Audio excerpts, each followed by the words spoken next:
कबीर दास जी के दोहे अर्थ सहित। धन हरे न जोबन हरे, हरे न गाँव न ठाव। कबीर जग में जस रहे, कर दे किसी का काम।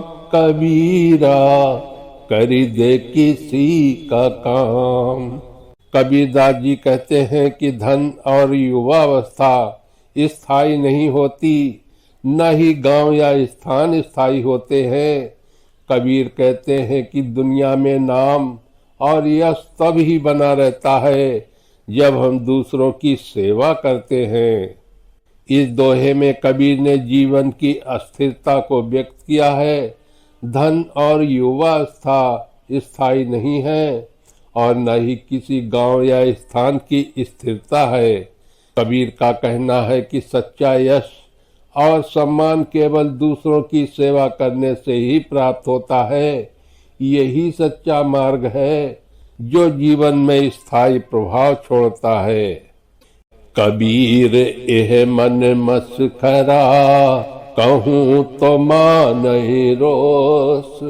जा मारग साहिब मिले, तहाँ न चाले कोस। कबीरा तहाँ न चाले कोस। कबीरदास जी कहते हैं कि ये मन एक मस्खरा है, जिसे अगर डांटा जाए तो नाराज हो जाता है।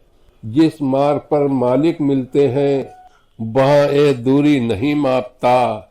इस दोहे में कबीर ने मन की स्वाभाविकता को दर्शाया है।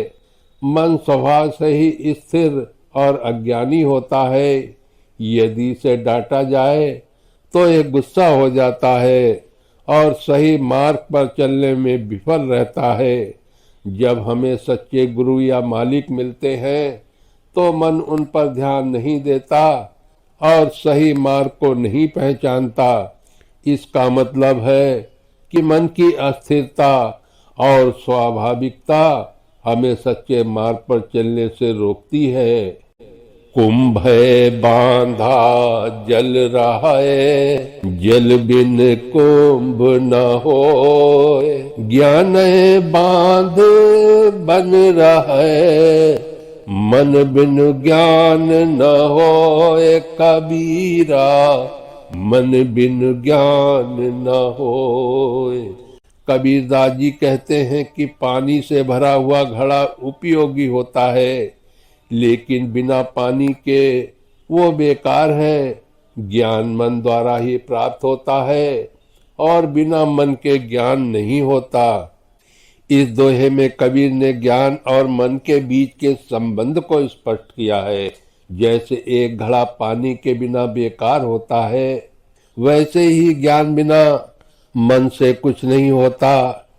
मन ही एक माध्यम है जो ज्ञान को ग्रहण करता है और उसका उपयोग करता है।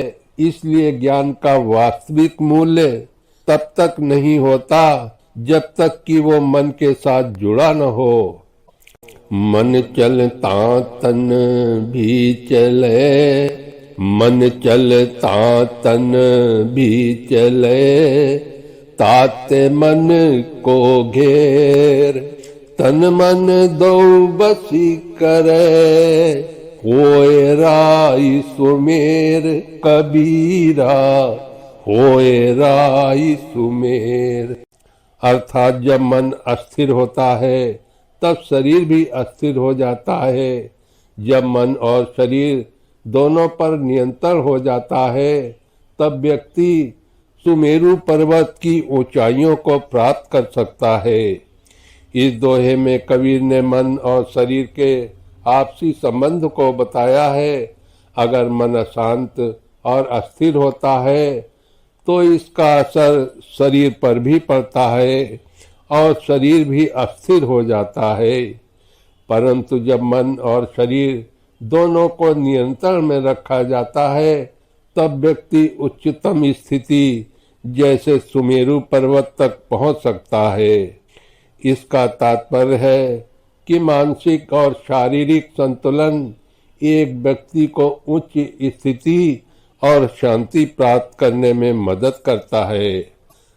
काया देवल मन धजा, विषय लहर कहराए, मन चलते देवल चले, ताका सर बस जाए कबीरा, ताका सर बस जाए।